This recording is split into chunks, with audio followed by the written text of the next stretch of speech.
Clerk के रूप में ब्रिटेन से एक नौजवान भारत आया और इससे निकलवाना चाहते हैं मद्रास बंदरगाह पर ईस्ट इंडिया कंपनी के साथ नौकरी शुरू की। फिर अपने कौशल से सेना में दाखिल हुआ और 2 बार बंगाल प्रांत का गवर्नर बना। फ्रांस से लड़ा, मुगलों से लड़ा, राजाओं से लड़ा और सबको काबू में करके अंग्रेज शासन में सबसे बड़े पद पर पहुंचा। नाम था रॉबर्ट क्लाइव।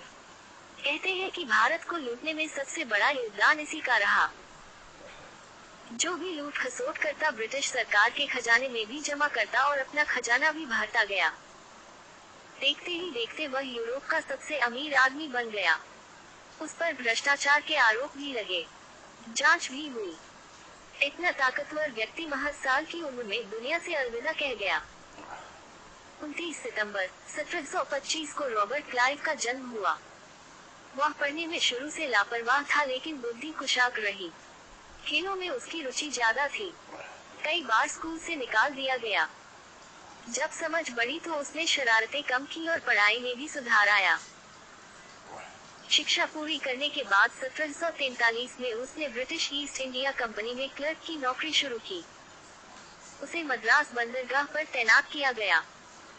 4 साल बाद उसे सशस्त्र सेनाओं में कमीशन मिल गया और वह सैन्य अफसर बन गया। धीरे धीरे उसकी नेतृत्व क्षमता निखर कर सामने आने लगी। ब्रिटिश अफसर उस पर भरोसा करने लगे। शुरू में उसने फ्रांसीसी सैनिकों के साथ लड़ाई की और उन्हें परास्त भी किया। महज कुछ सालों में लगातार जीत हासिल करते हुए क्लाइव का उत्साह इतना बढ़ चुका था कि उसने साल 1757 में 50,000 सैनिकों वाली सेना के सामने सिर्फ 3200 सैनिकों के साथ युद्ध में शामिल हुआ। इस लड़ाई को प्लासी युद्ध के नाम से जानते हैं। यह उसके जीवन में बड़ा मोड़ साबित हुआ, क्योंकि ब्रिटेन ने बंगाल पर अपना आधिपत्य इसी युद्ध के बाद जमाया। देखते ही देखते वह ब्रिटिश हुकूमत का करीबी होता गया। भारत में अंग्रेजी सत्ता को मजबूती देने में उसका नाम हमेशा से आगे रहा। प्लासी युद्ध में सिराजुद्दौला अपने सेनापति मीर जाफर की वजह से हार का सामना करना पड़ा। बाद में अंग्रेजों ने मीर जाफर को बंगाल का नवाब बना दिया। ये लड़ाई क्लाइव ने मीर जाफर से युद्ध में जाने से पूर्व किए गए एक समझौते के बाद जीती थी। युद्ध में मीर जाफर को अंग्रेजों की मदद करना था और उसके बदले उसे बंगाल की नवाबी मिलनी थी, जो बाद में मिली भी। अंग्रेज एक साथ 2 फ्रंट पर जीते, प्लासी की लड़ाई भी और बंगाल पर राज करने का अधिकार भी, क्योंकि मीर जाफर तो सिर्फ नाम का नवाब था। असली हुकूमत अंग्रेजों के हाथ में थी। इसीलिए भारत में जब गद्दारी में कोई नाम लिया जाता है तो मीर जाफर की भूमिका अग्रणी बताई जाती है। अनेक युद्ध को जीतने के बाद उसके सामने ईस्ट इंडिया कंपनी के अंदर से भ्रष्टाचार और अराजकता को खत्म करने की चुनौती थी। वह काफी हद तक कामयाब भी हुआ। उसे क्लाइव ऑफ इंडिया के नाम से भी जाना जाता था। वारेन हेस्टिंग्स के साथ मिलकर उसने राजनीतिक वर्चस्व भी हासिल करने में बड़ी भूमिका अदा की।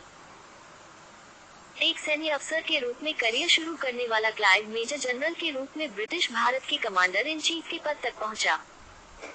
इस दौरान क्लाइव ने करीब 1.5 दर्जन युद्धों में हिस्सा लिया, नेतृत्व किया। उसके सैन्य और राजनीतिक कौशल को देखते हुए ब्रिटिश हुकूमत ने उसे बंगाल का गवर्नर बनाया। एक बार रॉबर्ट के किसी सीनियर ने पूछा कि भारत से कितना माल लूटकर ब्रिटिश सरकार का खजाना भरा। उसका जवाब था कि इतना तो बिल्कुल नहीं याद है कि लूट कितनी बार, कहां से और कुल कितनी की, लेकिन एक आकलन कर सकता हूँ। जहाज में एक बार में 70,000 किलो माल आता है और मैंने 900 जहाज भरकर सोना चांदी और अन्य मनीही वस्तुओं को लूटकर ब्रिटेन को दिया है। इससे ये भी अंदाजा लगाया जा सकता है कि भारत को सोने की चिड़िया क्यों कहा जाता था। साल 1760 में वह वापस इंग्लैंड चला गया और फिर उसे साल 1764 में गवर्नर बनाकर भेजा गया। फिर क्लाइव ने लूटपाट के रास्ते पर चलते हुए खजाना भरता गया और ब्रिटिश शासन की नींव मजबूत करता गया। इतिहास पढ़ने पर पता चलता है कि अंग्रेज प्रत्यक्ष लूट कम ही करते थे। वे छोटे छोटे राजाओं, नवाबों में फूट डालते, फिर जिसे सपोर्ट करते उससे लाखों रुपए ले लेते, और यह सिलसिला अनवरत चला। हर राजा ने, नवाब ने गरीबों को लूटा और ब्रिटिश खजाने को देता गया। इसके पीछे सिर्फ और सिर्फ किसी भी तरह अपना प्रभुत्व बचाने की कोशिश मात्र होती थी। क्लाइव ने जो डाला, उसे आने वाले हर अंग्रेज अफसर ने फॉलो किया। साल 1767 में क्लाइव ने भारत छोड़ा तो फिर नहीं लौटा। इंग्लैंड में उस पर भ्रष्टाचार का मुकदमा चला। हालांकि वह बरी हुआ, लेकिन तब तक अंदर ही अंदर टूट चुका था। क्लाइव की मौत आज भी रहस्य बनी हुई है। कहीं खुदकुशी की जानकारी मिलती है तो कहीं स्वाभाविक मौत की। हालांकि खुदकुशी की ओर ज्यादातर का ध्यान जाता है। कम उम्र में इतनी उपलब्धि हासिल करने के बावजूद मुकदमे की वजह से वह अंदर ही अंदर टूट चुका था और अंततः महज 49 साल की उम्र में दुनिया को अलविदा कह दिया।